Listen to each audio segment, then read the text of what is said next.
அமெரிக்காவுக்கு பேரிழப்பு, சுட்டு வீழ்த்தப்பட்ட மேலும் 3 வானூர்திகள். அணுமின் நிலையத்தில் பெரும் கதிர்வீச்சு கசிவு ஏற்படும் அபாயம், ஈரான் எச்சரிக்கை. இரவு பகலாக நடந்த சண்டை, 2 நாட்களின் பின் விமானி மீட்பு.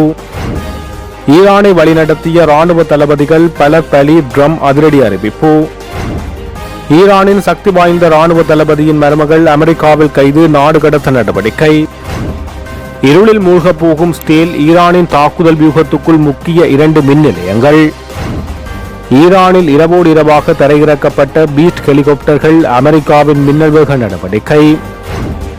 அமெரிக்காவின் அச்சமூட்டும் சிறையை மீண்டும் திறக்க ட்ரம்ப் திட்டம், அடைக்கப்படும் கொடூரமான குற்றவாளிகள். போர்க்களத்தில் களமிறக்கப்படும் அதிசக்தி வாய்ந்த வான் பாதுகாப்பு அமைப்பு, ஈரான் எச்சரிக்கையால் மீண்டும் பதற்றம்.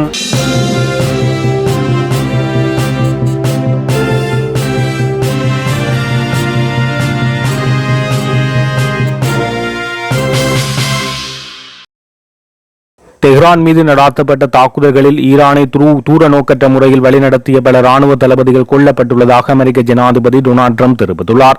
டொனால்ட் ட்ரம்ப் தனது சமூக வலைதள பக்கத்தில் பதிவிட்டுள்ள குறிப்பொன்றில் இதனை குறிப்பிட்டுள்ளார். தெஹ்ரான் மீது நடாத்தப்பட்ட கடுமையான தாக்குதல்களில் மேலும் பல இலக்குகள் அளிக்கப்பட்டதாக ஜனாதிபதி மேலும் சுட்டிக்காட்டினார்.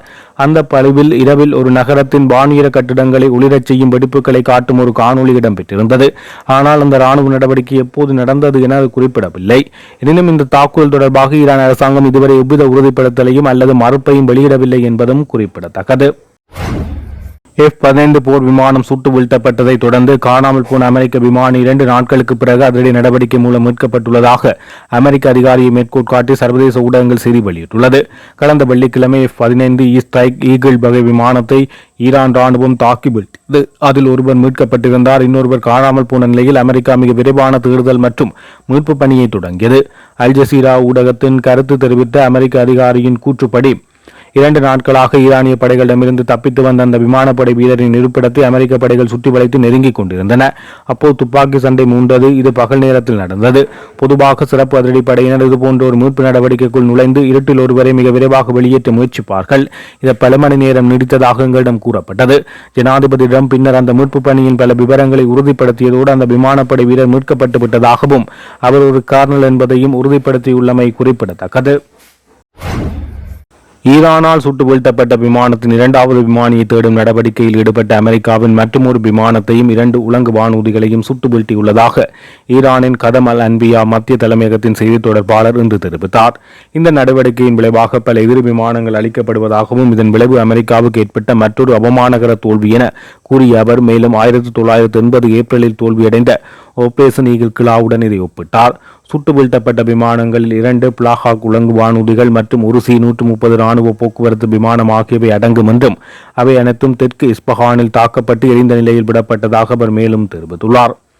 இந்த நிலையில் மத்திய ஈரானில் சுட்டு வீழ்த்தப்பட்ட அமெரிக்க விமானங்களின் படங்களும் வெளியாகியுள்ளமை குறிப்பிடத்தக்கது. கடந்த வெள்ளிக்கிழமை தெற்கு ஈரான் வான்பரப்பில் ஈரானிய பாதுகாப்பு படைகளால் சுட்டு வீழ்த்தப்பட்ட அமெரிக்காவின் F-15 போர் விமானத்தில் பயணித்த மாயமான அதன் முக்கிய அதிகாரியை அமெரிக்க ராணுவம் அதிரடியாக மீட்டுள்ளது. அமெரிக்க ராணுவ வரலாற்றில் மிகவும் துணிகரமான மற்றும் ஆபத்தான தேடுதல் மற்றும் மீட்பு நடவடிக்கைகளில் ஒன்றாக இந்த சம்பவம் கருதப்படுகிறது. குறித்த விமானி தற்போது பாதுகாப்பாகவும் நலமாகவும் இருப்பதாக அமெரிக்க ஜனாதிபதி டொனால்ட் ட்ரம்ப் தனது சமூக வலைதளத்தில் உறுதிப்படுத்தினார். குறித்த போர் விமானத்தில் 2 ஊழியர்கள் பயணித்த நிலையில் விமானம் சுடப்பட்டவுடன் இருவரும் வெளியேறியுள்ளனர். அவர்களில் ஒரு விமானி ஏற்கனவே மீட்கப்பட்டிருந்த நிலையில் 2வதாக காணாமல் போன ஆயுத அமைப்பு அதிகாரியை மீட்பதில் அமெரிக்காவுக்கும் ஈரானுக்கும் இடையே போட்டி நிலவியது. தெற்கு ஈரானின் கடினமான மலைப்பகுதிகளில் இந்த மீட்பு பணி ஒரு மிகப்பெரிய போர்க்கால நடவடிக்கையாக முன்னெடுக்கப்பட்டது. மீட்பு பணியின் போது அமெரிக்க மற்றும் ஈரானிய படைகளுக்கு இடையே நேரடி துப்பாக்கிச் சூடு மோதுதல்கள் இடம்பெற்றதாக தெரிய வருகிறது.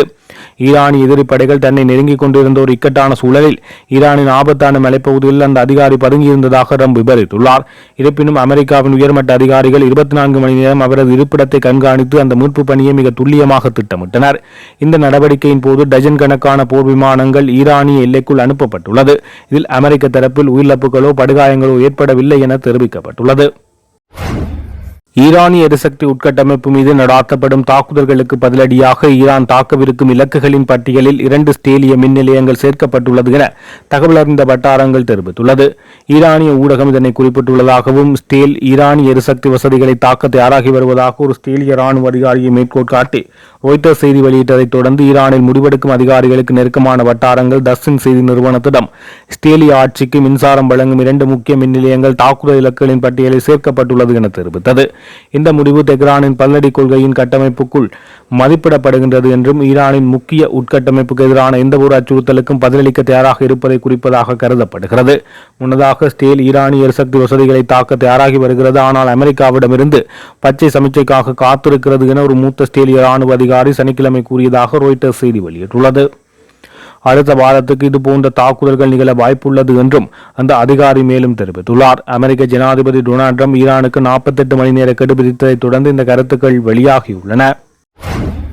அமெரிக்காவின் மிகவும் புகழ்பெற்ற மற்றும் அச்சமூட்டும் சிறைச்சாலையாக கருதப்பட்ட அல்ஹாட்ராஸ் சிறையை மீண்டும் திறக்க அமெரிக்க ஜனாதிபதி டொனால்ட் ட்ரம்ப் திட்டமிட்டுள்ளார்.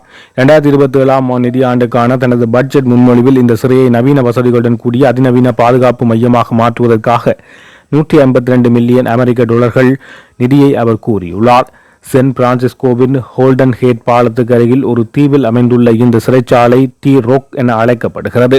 1963 மூடப்பட்ட பிறகு இது ஒரு சுற்றுலா தலமாக மாற்றப்பட்டு ஆண்டுக்கு $60 மில்லியன் வருவாயை ஈட்டி வருகிறது. தற்போது இதனை மீண்டும் செயல்பாட்டுக்கு கொண்டு வந்த அமெரிக்காவின் மிக கொடூரமான குற்றவாளிகளை அங்கு அடைக்கலம் நிர்வாகம் திட்டமிட்டுள்ளது. இருப்பினும் இந்த திட்டத்துக்கு கலிபோர்னிய அரசியல்வாதிகள் மற்றும் முன்னாள் சபாநாயகர் நான்சி பெலோசி ஆகியோர் கடும் எதிர்ப்பு தெரிவித்தனர். தீவில் குடிநீர் மற்றும் கழிவுநீர் வசதிகள் இல்லாதது, அனைத்து பொருட்களையும் படகு மூலம் கொண்டு செல்ல வேண்டிய சூழல் போன்ற நடைமுறை சிக்கல்கள் இருப்பதால் இந்த திட்டம் வரி செலுத்துவோரின் பணத்தை வீணடிக்கும் செயல் என அவர்கள் விமர்சித்துள்ளனர். இச்சிறை முன்பு செயல்பட்ட போது மற்ற சிறைகளை விட 3 மடங்கு கூடுதல் செலவு பிடித்தமை குறிப்பிடத்தக்கது. அல் கபோன் போன்ற பிரபல தாதாக்கள் அடைக்கப்பட்டிருந்த இந்த வரலாற்று சிறப்புமிக்க இடத்தை மீண்டும் சிறையாக மாற்றுவது அதன் அடையாளத்தை அளித்துவிடும் என அச்சம் தெரிவிக்கப்பட்டுள்ளது. இந்த நிதி ஒதுக்கீட்டு திட்டத்துக்கு அமெரிக்க நாடாளுமன்றத்தின் ஒப்புதல் கிடைப்பது அவசியமாகும். அமெரிக்க அரசாங்கத்தின் கோரிக்கைக்கு இணங்க செயற்கைக்கோள் படமெடுக்கும் நிறுவனமான பிளானட் லேப்ஸ் ஈரான் மற்றும் மத்திய கிழக்கில் உள்ள மோதல் பகுதியின் காட்சிகளை காலவரையின்றி நிறுத்தி வைப்பதாக அறிவித்துள்ளது. கலிபோர்னியாவை தளமாக கொண்ட பிளானட் லேப்ஸ் அதன் வாடிக்கையாளர்களுக்கு அனுப்பிய மின்னஞ்சல் மூலம் இந்த முடிவை அறிவித்துள்ளது. மோதல் பகுதியின் படங்களை காலவரையின்றி நிறுத்தி வைக்குமாறு அனைத்து செயற்கைக்கோள் படமெடுக்கும் நிறுவனங்களையும் அமெரிக்க அரசாங்கம் கேட்டுக்கொண்டதாக கூறியுள்ளது.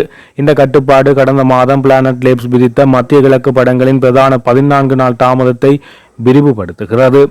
இந்த நிலையில் இந்த தாமதத்தின் நோக்கம் எதிரிகள் அமெரிக்காவையும் அதன் நட்பு நாடுகளையும் தாக்குவதற்கு அப்படங்களை பயன்படுத்துவதை தடுப்பது என நிறுவனம் தெரிவித்தது. மார்ச் 9 வரையிலான படங்களை நிறுத்தி வைப்பதாகவும் மோதல் முடிவடையும் வரை இந்த கொள்கை நடைமுறையில் இருக்கும் என எதிர்பார்ப்பதாக பிளானட் லேப்ஸ் கூறியுள்ளது.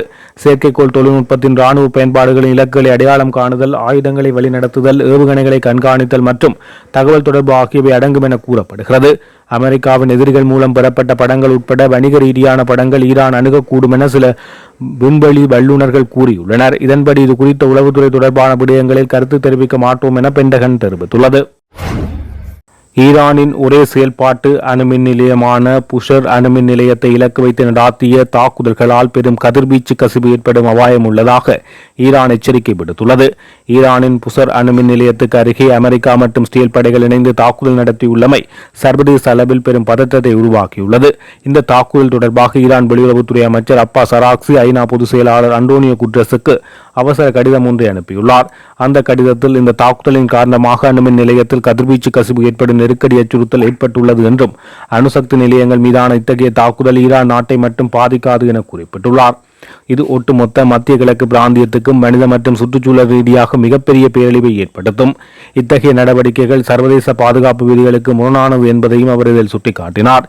இந்த நிலையில் பிப்ரவரி மாதத்தின் பிற்பகுதியிலிருந்து அணுசக்தி தொடர்பான தளங்கள் மீது நடாத்தப்பட்டதாக பதிவான பல தாக்குதலை அமைச்சர் பட்டியலிட்டுள்ளார். அதன்படி மார்ச் 1 அன்று ஈரானின் நட்டன்ஸ் அணுசக்தி நிலையம் 2 தனித்தனி தாக்குதல்களில் தாக்கப்பட்டதுடன் மார்ச் 17 அன்று புசிர் அணுமின் நிலையத்திலிருந்து சுமார் 350 மீட்டர் தொலைவில் அமைந்துள்ள ஒரு கட்டிடம் தாக்கப்பட்டது. மார்ச் 21 அன்று நட்டன்ஸ் அணுசக்தி நிலையத்தில் இருந்த பல இடங்கள் மீது குண்டுவீச்சு நடாத்தப்பட்டது. மார்ச் 24 அன்று புசிர் அணுமின் நிலையத்தின் சுற்றுவட்ட பகுதியில் ஒரு தாக்குதல் நடத்தப்பட்டது. மார்ச் 27 அன்று புசிர் அணுமின் நிலையம் 3வது முறையாக தாக்கப்பட்டது. ஹோண்டாப் கண்ணீர் உற்பத்தி நிலையம் தாக்கப்பட்ட நிலையில் சாகித் அகமது ரோசோன் யுரேனியம் பதப்படுத்தும் தளம் குண்டுவீச்சுக்குள்ளானது. இந்த நிலையில் செயற்பாட்டில் உள்ள புசிர் ஆலைக்கு அருகில் மீண்டும் நடாத்தப்படும் தாக்குதல்கள் குறிப்பாக கவலை அளிப்பதாக தெரிவித்துள்ளார். 2020 அமெரிக்காவால் கொல்லப்பட்ட இஸ்லாமிய புரட்சிகர பாதுகாப்பு படையின் உயர் பதவியில் இருந்த தளபதி ஹாசிம் சுலைமானியின் மருமகள் அவரது மகளுடன் சேர்த்து கைது செய்யப்பட்ட நிலையில் நாடு கடத்தப்பட உள்ளதாக தெரிவிக்கப்பட்டுள்ளது. இவர் அமெரிக்காவில் வசித்து வந்தபோது ஈரானிய ஆட்சியின் பிரச்சாரத்தை ஊக்குவித்தார். மத்திய கிழக்கில் உள்ள அமெரிக்க வீரர்கள் மற்றும் இராணுவ தளங்கள் மீதான தாக்குதலை கொண்டாடினார். புதிய ஈரானிய உச்ச தலைவரை புகழ்ந்தார். அமெரிக்காவை மாபெரும் சாத்தான் என கண்டித்தார் என்னும் பயங்கரவாத அமைப்பாக அறிவிக்கப்பட்ட ஈரானிய புரட்சிகர காவல் படைக்கு தனது அசைக்க முடியாத ஆதரவை தெரிவித்தார் என அமெரிக்க வெளியுறவுத்துறை ஒரு அறிக்கையில் கூறியுள்ளது. மேலும் அப்சர் தனது குழந்தையுடன் லாஸ் ஏஞ்சலில் வசித்து வந்ததாக குறிப்பிடப்பட்டுள்ளது. ஈரானிய புரட்சிகர பாதுகாப்பு படை மறைந்த தளபதி ஜெனரல் ஹாசிம் சுலைமானியின் மருமகள் மற்றும் பேத்தி ஆகியோர் கைது செய்யப்பட்டுள்ளதாக அமெரிக்க வெளியுறவுத்துறை அமைச்சகம் தெரிவித்தது. இதன்படி ஹமிதே சுலைமானி, அப்சார் மற்றும் அவரது மகளின் சட்டப்பூர்வ அமெரிக்க நிரந்தர குடியுரிமை அந்தஸ்து வெளியுறவுத்துறை செயலாளர் மார்க்கோ ரூபியோவால் ரத்து செய்யப்பட்டதாக சனிக்கிழமை வெளியிடப்பட்ட அறிக்கையில் தெரிவிக்கப்பட்டுள்ளது. சமூக ஊடகத்தில் இட்ட ஒரு பதிவில் இந்த இரு பெண்களும் நாட்டிலிருந்து வெளியேற்றப்படும் வரை அமெரிக்க குடிவரவு மற்றும் சுங்க நடைமுறையாக்கத்துறை காவலில் இருப்பதாக ரூபியோ தெரிவித்துள்ளார். அமெரிக்க போர் விமானங்கள் வீழ்த்தப்பட்டதை தொடர்ந்து தங்களது வான்வெளியை முழுமையாக கட்டுப்பாட்டுக்குள் கொண்டுவரப் போவதாக ஈரான் சபதம் செய்துள்ளது. இதற்காக அதிநவீன மற்றும் சக்தி வாய்ந்த வான் பாதுகாப்பு அமைப்புகளை போர்க்களத்தில் அறிமுகப்படுத்த உள்ளதாக ஈரான் எச்சரிக்கை விடுத்துள்ளது. உடன்பாட்டுக்கு வர 48 மணி நேர கால அவகாசம் ஈரானுக்கு வழங்கப்பட்டுள்ளதாக அமெரிக்க ஜனாதிபதி டொனால்ட் ட்ரம்ப் நேற்றைய தினம் அறிவித்ததை அடுத்து ஈரான் இந்த எச்சரிக்கையினை விடுத்துள்ளது. விமானங்களை தாக்குவதற்காக நாட்டில் தயாரிக்கப்பட்ட புதிய வான் பாதுகாப்பு அமைப்புகளை தங்கள் நாடு அறிமுகப்படுத்தி வருவதாக ஈரானிய ராணுவ செய்தி தொடர்பாளர் தெரிவித்தார். இதேவேளை சனிக்கிழமை தென்மேற்கு ஈரானில் உள்ள ஒரு அணுமின் நிலையத்துக்கு அருகே ஏவுகணை ஒன்று தாக்கியதில் ஒருவர் உயிரிழந்தார். இதேவேளை ஈரானுடனான சாத்தியமான போர் நிறுத்த பேச்சுவார்த்தைகளில் முக்கிய பேச்சுவார்த்தையாளராக பணியாற்ற வேண்டும் என்ற அமெரிக்காவின் அழுத்தத்தை ஹத்தார் எதிர்த்து வருகின்றமை குறிப்பிடத்தக்கது.